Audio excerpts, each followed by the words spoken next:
오늘 우리가 함께 나누실 하나님의 말씀은 야고보서 5장 13절에서 16절입니다. 우리 각자 계신 그 자리에서 함께 하나님의 말씀을 읽도록 하겠습니다.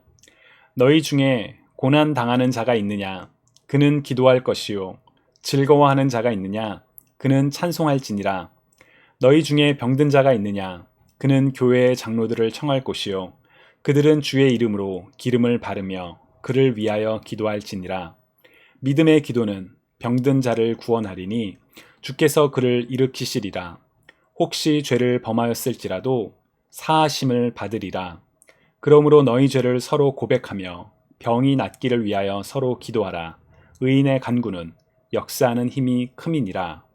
주님의 말씀입니다. 하나님 감사합니다. 아멘. 오늘 우리가 읽은 본문은 우리 교회에서 진행하고 있는 매일 성경 읽기의 본문으로 우리가 지난달에 읽었던 본문입니다. 여러분 혹시 기억나시나요? 제가 당시에 이 본문을 저희 가족과 함께 읽다가 질문이 생기더라고요. 예를 들어 14절에 왜 기름을 바르라고 했을까? 또 16절에 왜 죄를 서로 고백하라고 했을까? 관점에 따라서는 그냥 기도하라는 내용이구나 라며 넘어갈 수도 있는데, 한편으로는 도대체 기도는 어떻게 해야 되는 걸까? 지금도 기름을 발라야 하는 걸까? 왜 죄를 고백해야 되는 걸까? 그런 궁금증이 생겼습니다. 그래서 언젠가 이 내용을 조금 더 자세히 살펴볼 수 있으면 좋겠다, 그런 마음이 있었는데 오늘 그 내용을 여러분들과 함께 나누고자 합니다. 먼저 야고보서는 어떤 성경책일까요? 야고보서 1장 1절을 보시면 하나님과 주 예수 그리스도의 종 야고보는 흩어져 있는 12지파에게 문안하노라 라고 기록되어 있습니다. 자, 그렇다면 이 야고보가 쓴 이 편지를 받는 사람들은 누구인가요? 바로 12지파. 그것도 흩어져 있는 12지파라고 이야기를 한다는 것은 이 편지가 특정한 지역에 누군가를 대상으로 한 편지가 아니라 전 세계 곳곳에 흩어져 있는 믿는 자들을 향한, 곧 일반적인 신도들을 향한 그런 편지임을 우리로 하여금 알게 합니다. 우리가 그동안 나누었던 여러 신약 성경의 많은 서신서들은 특정한 지역에 보내지던 편지들이 많았습니다. 그러다 보니 당시의 시대적 혹은 상황적인 맥락들이 편지의 내용에서 묻어나옵니다. 예를 들어 여러분 고린도전서 혹시 기억나시나요? 고린도전서는 고린도 교회에서 전해졌던 안타까운 소식들, 교회가 갈라지고 교회 안에 성적인 타락이 일어나는 그런 일 등 그런 특정한 사건과 상황에 대한 바울의 목회적인 권면과 답변이 담겨 있는 그런 특수함이 있습니다. 반면 야고보서는 어떤 그런 특정 지역이 아니라 그냥 일반적인 신자들을 대상으로 하기에 보편적으로 적용할 수 있는 다양한 권면들이 담겨 있습니다. 특히나 야고보서에는 이제 굉장히 짧은 그런 권면들이 많아서 이제 사람들은 야고보서가 신약의 잠언이다라고 부르기까지도 합니다. 우리 이제 구약에 있는 잠언은 여러분들이 우리 어린 아이들에게 잠언을 많이 읽으면 지혜로워진다. 자, 잠언 읽어라 막 그렇게 하잖아요. 근데 야고보서에도 그렇게 우리가 신앙생활에서 격언으로 정말 권면으로 받아들여야 할 말씀들이 참 많습니다. 특별히 오늘 우리가 읽은 본문에는 기도와 관련된 권면이 많이 담겨 있습니다. 우리가 그리스도인으로서 기도가 중요하다라는 그 사실을 아마 모르시는 분들은 없으시리라고 생각합니다. 성경은 쉬지 말고 기도하라 라고 이제 그리스도인들에게 끊임없이 우리에게 기도가 필요합니다 라고 말하고, 우리는 또 그런 걸 잘 알고 있지요. 그런데 여러분, 쉬지 말고 기도하라는 것은 무슨 의미일까요? 예전에도 말씀드렸지만 제가 교육부에서 설교를 할 때 쉬지 말고 기도해야 된다라는 그 말을 들은 이제 아이 중 한 명이 막 손을 들고, 그러면 화장실 갈 때도 해야 하나요? 잘 때는 어떻게 기도할 수 있나요? 라고 막 물어본 적이 있어요. 그 아이는 좀 이렇게 장난스럽게 했던 그런 질문이지만 우리가 성경을 읽을 때 당연히 고민해야 하는 그런 질문이기도 합니다. 성경은 쉬지 말고 기도하라고 하는데 우리 어른들은 우리 아이들처럼 정말 순수하게 쉬지 말고 어떻게 기도하지? 이렇게 생각하지 않고 그냥 어차피 쉬지 말고 기도하는 거는 불가능하니까 그냥 열심히 많이 하라고 하나 보다 라고 그렇게 이제 생각하고 본문의 의미를 깊이 고민하지 않고 넘어가는 경우가 있는 것 같기도 합니다. 그러나 그 아이의 천진난만한 질문처럼 성경의 의미가, 성경이 말하고자 하는 것이 무엇인지 진지하게 고민하는 것, 사실 우리 그리스도인들에게 아주 필요한 모습이라고 할 수 있습니다. 쉬지 말고 기도하는 것이 문자적으로 하면 도저히 지킬 수 없는 것인데 왜 성경은 쉬지 말고 기도하라고 했을까? 나는 어떻게 쉬지 말고 기도하며 이 말씀에 순종할 수 있을까? 라고 고민하며 말씀을 계속 붙잡는 것. 사실 그것이 바로 성경을 묵상하는 것입니다. 묵상으로 번역된 히브리어 하가라는 단어는 계속 말하다, 읊조리다 라는 의미가 있습니다. 말씀을 생각하면서 계속 여러분 사실 우리 그런 거 있잖아요. 막 그렇게 끊임없이 되뇌이고 막 하는 거. 이제 젊었을 때는 막 유행가 가사를 막 되뇌이기도 하고 우리 저희 집 아이들 보면 막 게임을 계속 묵상을 해요. 그 어떤 스테이지에 가면 뭐가 나오는데 계속 그렇게 말하거든요. 사실 그게 바로 묵상입니다. 만약 이와 같은 묵상의 과정이 없다면 우리의 성경 읽기는 그냥 문자적 의미만 알고 넘어가는 수준에 그칠 수가 있습니다. 왜냐하면 그냥 한 번 읽고 넘어가기 때문이죠. 오늘 본문도 그렇습니다. 고난당하면 기도해야지. 병든 자가 있으면 기도하는 게 당연하지. 기름을 바르라고 하네. 그 당시에는 약이 없었으니 그냥 기름을 발랐나 보다. 서로 죄를 고백하라고 하네. 죄 고백하는 거 중요하지. 엘리야 기도를 들어주셨구나. 그렇구나. 그렇게 오늘 본문을 읽고 넘어간다면 성경을 읽었지만 성경의 말씀이 내 삶을 변화시키지 못하는 삶, 마치 씨가 뿌려졌으나 뿌리를 내리지 못해 얼마 지나지 않아 말라버리는 것 같은 그런 모습과 동일하지 않을까요? 그런 점에서 우리는 성경을 글자만 읽는 것이 아니라, 문자만 읽는 것이 아니라 말씀의 의미를 고민하며 어떻게 적용할 수 있을까? 그런 진지한 고민과 함께 성경을 읽는 과정이 우리에게 참 필요합니다. 주님을 사랑하시는 여러분, 말씀을 깊이 묵상하는 가운데 하나님을 더욱 깊이 만나는 축복이 우리 모두에게 있기를 간절히 소망합니다. 본격적으로 우리 야고보서를 살피기 전에 그 쉬지 말고 기도하라 라는 그 권면, 크게 이제 두 가지 해석이 있거든요. 이제 하나는 쉬지 말라라고 번역된 그리스어 아리알립토스는 기침을 반복적으로 하게 될 때 사용하는 단어입니다. 여러분 왜 우리 기침이 나오면 계속 막 이렇게 기침이 나올 때 있잖아요. 그래서 기침이 멈추지 않고 반복되어 나오는 것처럼 자주 기도하라, 기회가 될 때마다 기도하라 라고 해석하는 게 하나 있습니다. 또 다른 해석은 쉬지 말고 기도하라 라는 바울의 권면은 모든 일을 중지하고 기도만 계속하라는 것이 아니라 모든 활동 속에서 하나님의 임재를 구하는 기도의 마음으로 일할 것을 명령하는 해석이다. 그러니까 이제 모든 상황 가운데 항상 기도하며 이렇게 나아가라. 무슨 선택을 할 때마다 기도해라 라는 그런 이제 해석이죠.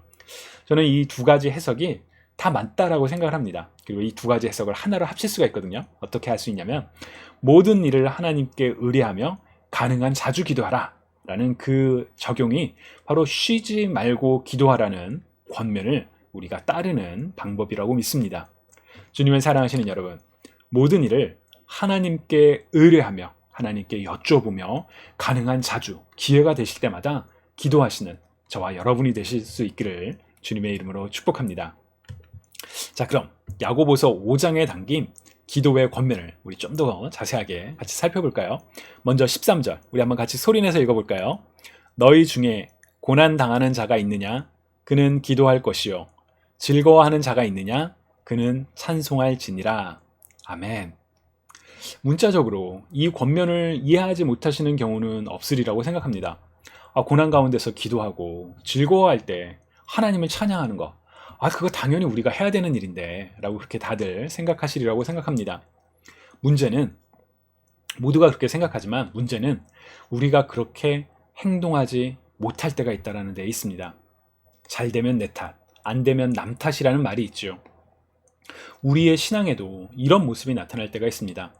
하나님께서 주관하신다는 것을 사람이 마음으로 계획할지라도 그 걸음을 인도하시는 이는 여호와시라는 사실을 우리가 망각한 채 일이 잘 되면 이거 내가 이번에 열심히 노력해서 잘 된 거야 라고 그렇게 생각하면서 하나님께 찬양과 영광을 올려드리는 것을 잊어버릴 때가 있지는 않은지요.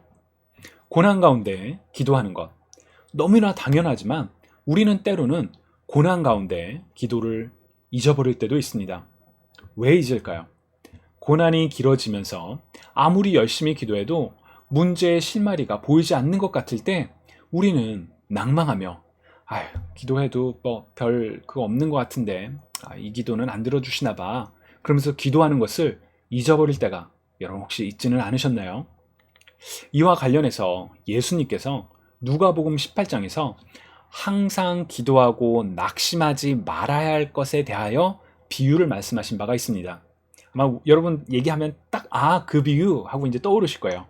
하나님을 두려워하지 않고 사람을 무시하는 재판장이 있는데 끊임없이 과부가 찾아와서 자신의 원한을 풀어달라고 애원하자 마침내 이 불의한 재판장이 내가 그 원한을 풀어주겠다라고 이야기하는 비유, 여러분 기억나시죠? 예수님께서는 이 비유의 마지막에 하물며 하나님께서 그 밤낮 부르짖는 택하신 자들의 원한을 풀어주지 아니하시겠느냐? 그들에게 오래 참으시겠느냐? 내가 너희에게 이르노니 속히 그 원한을 풀어주시리라. 그러나 인자가 올 때에 세상에서 믿음을 보겠느냐 하시니라 라고 성경은 기록되어 있죠. 자비로운 하나님께서는 기도로 간구하는 자들에게 반드시 응답하신다. 반드시 응답하시는데 믿는 자들이 그때까지 포기하지 않고 끝까지 기도할 수 있느냐, 인자가 올 때 세상에서 믿음을 보겠느냐라는 그 말씀, 우리가 깊이 새겨야 하는 말씀입니다. 고난 중에 비록 오랜 부르짖음 속에서도 고난이 계속되고 기도의 응답이 오는 것 같지 않아도 끝까지 기도하는 기도의 삶을 살아가는 저와 여러분이 되시기를 주님의 이름으로 축복합니다. 14절과 16절은 이제 병으로 고통받는 이들이 있을 때 공동체가 어떻게 기도해야 하는지에 대해서 권면하는 내용입니다. 설교를 시작하면서도 말씀드렸지만 제가 이제 저희 어린아이들과 이 부분을 같이 읽으면서 눈이 먼저 갔던 부분이 기름을 바르며 기도하라 라는 부분이었습니다. 왜 기름을 바르라고 했을까요? 여러분 요새 혹시 뭐 아프실 때 기름을 바르나요? 교회에서 기름 바르는 경우는 아마 우리 사순절 때 그 제 십자가 그릴 때 있고, 그리고 이제 제가 예전에 출석했던 교회에서는 이제 송구영신 예배를 드리면서 이제 목사님이 성도들을 축복하면서 그 기름을 발라주기도 하셨어요. 자, 그렇다면 왜 기름을 바르며 아픈 자를 위해서 기도하라고 했을까요? 학자들은 여기에 두 가지 이유가 있을 것이라고 설명을 합니다. 첫 번째는 고대 사회에서 기름은 멍이나 상처에 바르는 의학적인 목적으로 사용이 되었습니다. 성경에도 그런 내용이 나옵니다. 누가복음 10장에서 예수님이 말씀하신 선한 사마리아인의 비유, 그때 이 선한 사마리아인이 그 상처를 입은 사람에게 올리브 기름을 부어 싸맸다라는 그런 장면이 나오죠. 그래서 의학적인 목적으로 상처에 이 바르는 기름을 바르라라고 해석하는 내용이 있습니다. 그리고 또 하나의 중요한 해석은 상징적인 목적으로, 의례적인 목적으로 기름을 바르라고 한 것입니다. 구약 성경에 보면 하나님 앞에서 이제 하나님께서 사람을 성결하게 택하실 때 그 사람에게 기름을 바르시죠. 예를 들어 출애굽기 28장에 보면 제사장으로 택함을 받은 아론과 그의 아들들에게 기름을 붓는 장면이 나옵니다. 왕을 임명할 때도 기름을 붓죠. 그렇기 때문에 이 기름을 바르는 건 하나님께서 특별한 관심을 갖고 계시는 것이다, 하나님의 특별한 사랑이 임하는 것이다는 것을 보여주는 상징으로 기름을 바른 것이다 라고 이렇게 해석을 하게 됩니다. 말씀드렸던 내용들은 사실 이제 그냥 해석일 뿐이죠. 다만 이제 고대에서 뭐 의료의 목적으로 혹은 이렇게 의례적 목적으로 사용 방법들이 있었지만 본문에서 정확하게 어떠한 의미로 야고보가 기름을 바르라고 했는지는 우리는 알지는 못합니다.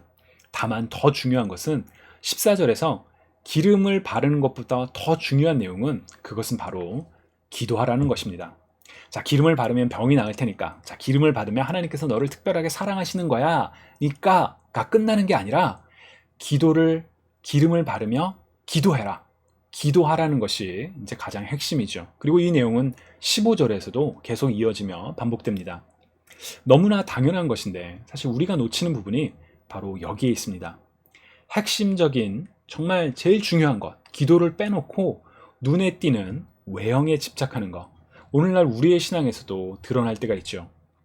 예를 들어 팬데믹을 통해 우리가 참 깊게 배운 것이 진정한 예배에 대한 가르침이라고 저는 생각합니다. 그래서 제가 설교할 때 이 내용을 참 많이 강조를 해요. 왜냐면 우리가 정말 기억했으면 하거든요. 이전에는 우리의 신앙의 척도가 주일 오전 11시 교회 건물에 가는 것이 가장 중요한 신앙의 핵심이라고 생각했습니다. 나는 주일에 교회를 가. 그러면 정말 그 교회를 가는 신실한 분이구나. 이렇게 우리 보통 얘기를 했죠. 특히나 한국 교회는 이제 주일 성수라는 그런 표현을 외치면서 팬데믹으로 인해 교회 건물에 모이는 것이 금지되었을 때 정말 아주 강하게 반발하기도 했었죠. 그러나 사실은 우리 신앙의 핵심은 주일 오전 11시에 교회 건물에 모이는 것이 아니라 주님이 부활하신 그 날에 공동체가 교회로 모여서, 교회 건물이 아니라 교회 공동체로, 우리가 모임이 교회죠. 그래서 교회로 모여 하나님을 예배하는 것이 핵심입니다. 물론 집에서 우리가 지금처럼 각자 스크린을 보면서 예배하는 것은 불편합니다. 오늘도 우리 찬양하다가 갑자기 이제 끊기기도 하는 그런 일이 생길 수도 있잖아요. 그리고 예전에 우리 온라인 예배 드릴 때 주일 예배가 갑자기 송출이 중단이 되는 그런 불편함도 있어요.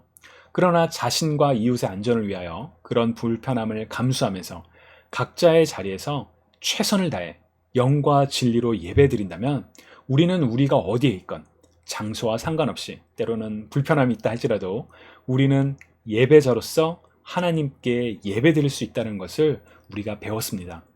장소가 중요한 것이 아니라 예배자의 마음이 중요하다는 본질. 우리 팬데믹이 끝나더라도, 그날이 언제 올지 모르겠지만 곧 오겠죠. 그 날이 이제 팬데믹이 끝나더라도 우리가 잊지 말아야 할 중요한 교훈입니다. 야고보는 공동체에 아픈 지체가 있을 때 어떻게 기도해야 하는지 자세히 권면합니다. 먼저 14절에 기록된 것처럼 장로들을 청하여 주의 이름으로 기름을 바르며 기도하라 라고 권면합니다. 자, 왜 장로들을 청하라고 했을까요? 오늘날 같은 경우에는 이제 목회자들을 초청해라, 구역장들을 초청해라 라고 얘기를 할 텐데, 아픈 사람이 있을 때 왜 장로들을 초청하라고 했을까? 저희는 이 부분을 읽으면서도 사실 좀 궁금하더라고요. 왜 그랬을까? 근데 이 장로라고 표현되는 부분은 당시의 교회 리더들을 가리킵니다. 제가 얼마 전에 새벽 설교에서도 말씀드렸던 것처럼 저는 하나님과 우리 사이의 중보자는 성경이 증언하는 것처럼 그리스도 예수 한 분뿐이시기에 특정한 사람에게 기도를 부탁하면 더 기도를 잘 들어주신다라는 생각은 성경적으로 맞지 않다라고 생각합니다. 샤머니즘에서는 무당이 인간과 영을 소통하는 매개체로 생각하기에 무당을 찾아가 기도를 부탁하는 형태가 있죠. 그러나 우리 기독교 신앙은 그렇지 않습니다. 오직 그리스도만이 유일한 중보자이시며 하나님께서는 모든 믿는 자들에게 하나님의 영, 곧 성령 하나님을 보내주셨습니다. 우리 모두는 다른 특정한 사람, 예를 들어서 목사를 통해서 하나님을 만나는 것이 아니라 우리 안에 성령님과 우리를 위해 십자가에 죽으신, 그러나 부활하신 그리스도를 통해 직접 하나님께 나아갈 수가 있습니다. 그렇다면 왜 야고보는 장로들을 청해서 기도를 받으라고 했을까요? 장로들이 어떤 특별한 영험한 기도의 능력이 있었기 때문에 그렇게 말한 것일까요? 아니요, 그렇지 않습니다. 야고보가 장로들을 초청해서 기도를 받으라고 한 이유는 바로 이 장로들이 공동체를 대표하는 이들이었기 때문입니다. 다른 말로 하면 바로 공동체가 함께 아픈 자들에게 관심을 갖고 찾아가 기도하라는 권면이 바로 이 14절의 권면이라고 할 수 있습니다. 이어지는 15절을 보시면 믿음의 공동체가 함께 기도할 때, 이제 우리 오늘 설교를 마치고도 또 함께 기도할 텐데, 그렇게 함께 기도할 때 하나님께서는 그 기도를 들으시고 그를, 병자를 일으키실 것이라고 야고보는 말합니다.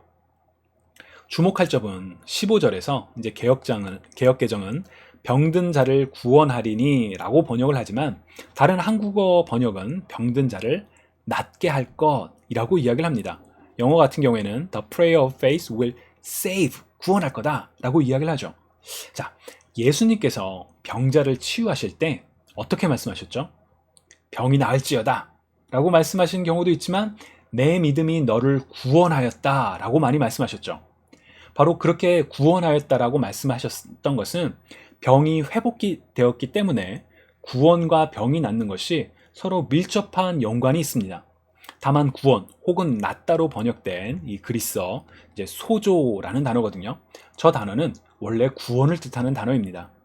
즉 병든 자가 병으로부터 회복을 얻는 것은 육체적인 회복을 뜻하기도 하지만 영적인 회복, 곧 구원을 뜻하기도 한다는 것을 우리가 기억할 필요가 있습니다. 왜냐하면 우리가 몸의 병은 나아도 마음의 병은 여전히 삶을 짓누르는 경우를 우리 주변에서 종종 볼 때가 있죠. 야고보는 믿음의 기도가 몸의 병은 물론 영적인 회복도 가져올 것이기에 주님께서 그를 고통 가운데서 일으키실 것이니 아픈 자들을 위해서 공동체가 함께 기도하라고 권면합니다. 야고보의 권면처럼 우리 성경이 우리에게 주고 있는 바로 이 말씀처럼 우리 공동체의 아픈 지체들을 위하여 함께 기도하는 주님의 공동체가 되기를 간절히 소망합니다. 그리고 마지막으로 이제 16절을 보시면 야고보는 공동체를 위하여 또 하나의 권면을 덧붙입니다. 우리 같이 읽어볼까요? 소리내서. 그러므로 너희 죄를 서로 고백하며 병이 낫기를 위하여 서로 기도하라. 의인의 간구는 역사하는 힘이 큼이니라.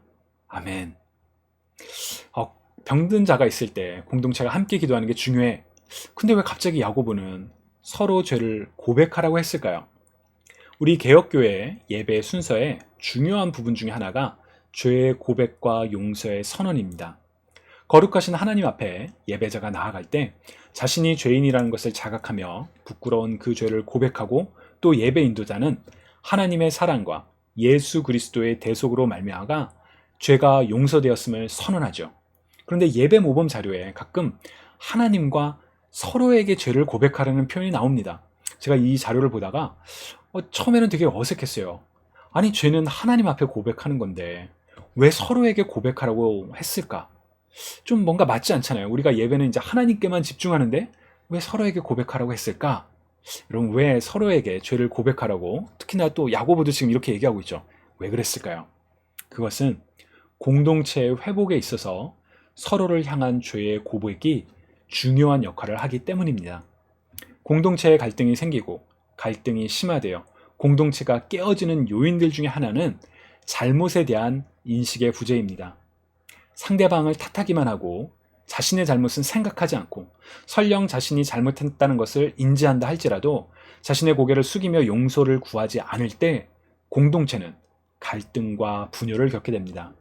그렇기 때문에 공동체가 죄를 고백하며 용서를 구하는 과정은 서로에게 잘못한 일이 있을 때 내가 그때 이런 잘못을 했어. 미안해. 용서해줘. 라고 하는 그 과정은 정말 필요합니다. 마태복음 5장 23절부터 24절에서 주님께서도 이 말씀을 하셨죠. 예물을 제단에 드리려다가 거기서 내 형제에게 원망 들을 만한 일이 있는 것이 생각나거든 예물을 제단 앞에 두고 먼저 가서 형제와 화목하고 그 후에 와서 예물을 드려라 라고 말씀하신 바가 있죠. 서로가 서로를 향해 죄를 고백하며 용서를 구할 때 공동체는 진정으로 하나가 될 수 있습니다. 우리 안에 죄와 미움의 마음을 품고 우리는 하나님께 진정으로 나아갈 수가 없습니다. 겉으로 경건한 척은 할 수 있겠죠. 교회에 참여하고 예배 자리에 나갈 수 있겠죠. 그러나 우리 주님께서 하신 말씀처럼 우리 안에 미움과 풀리지 않은 그 죄악이 있을 때 과연 하나님께서 우리의 예배를 기쁨으로 받으시겠느냐? 왜냐하면 하나님은 우리의 마음 중심을 보시니까요. 그렇기에 서로 죄를 고백하며 공동체가 함께 기도하는 것은 우리 그리스도인들이 마땅히 행해야 하는 중요한 일입니다. 하나님의 사랑으로 말미암아 의롭다 선언을 받은 하나님의 자녀들이 하나님의 말씀을 따라 예수 그리스도를 따라 죄를 고백하며 서로 낫기를 간절히 기도할 때 기도를 들어주신다는 하나님의 말씀을 기억하시며 함께 기도하는 우리 공동체가 되기를 간절히 소망합니다. 주님이 사랑하시는 여러분, 오늘 말씀을 통해 하나님께서 야고보를 통하여 오늘 우리에게 주시는 기도의 권면을 우리 마음에 새기며 실천하며 살아가는 저와 여러분이 되시기를 축복합니다. 고난받을 때 포기하지 않고 끝까지 기도하며 즐거울 때 하나님의 주권을 기억하며 하나님께 찬양을 드리시기 바랍니다. 공동체에 아픈 지체가 있을 때 공동체가 함께 기도할 수 있기를 소망합니다. 갈등과 분열을 덮어두고 나아가 겉으로는 평온한 척하는 공동체가 아니라 정말 주님 안에서 한 형제요, 자매요, 가족으로 서로 사랑하고 보듬는 공동체가 될 수 있도록 공동체가 서로 죄를 고백하며 용서를 구하며 한 마음 한 뜻으로 기도할 때 우리 기도에 응답하시는 하나님을 만나실 수 있기를, 우리 공동체가 바로 그러한 믿음의 공동체가 될 수 있기를, 그런 기도의 공동체가 될 수 있기를 주님의 이름으로 간절히 축원합니다. 여러분, 오늘 우리 말씀 생각하며 같이 기도드리시겠습니다. 사랑의 하나님, 감사합니다. 오늘 우리가 야고보서를 통해 나눈 말씀을 기억하기 원합니다. 주님, 정말 우리가 공동체에 아픈 지체가 있을 때 그 공동체를 위하여, 그 지체를 위하여 공동체로서 함께 기도하는 공동체가 되길 원합니다. 또한 우리가 공동체의 지체 가운데 상처를 주고 정말 미안한 일들이 있다면 주님, 그 마음, 그 잘못된 일에 대해 먼저 하나님께 회개하는 그런 마음도 주시고, 또 우리가 잘못을 저지른 지체들에게 찾아가서 용서를 구하며 서로가 함께 기도하는 가운데 주님 안에서 하나 되고 화목해 되는 우리 공동체가 될 수 있도록 주님, 우리에게 축복하여 주옵소서.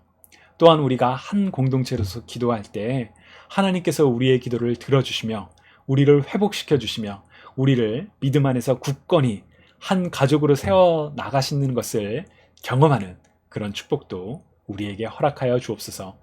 감사드리며 살아계신 예수 그리스도의 이름으로 기도드립니다. 아멘.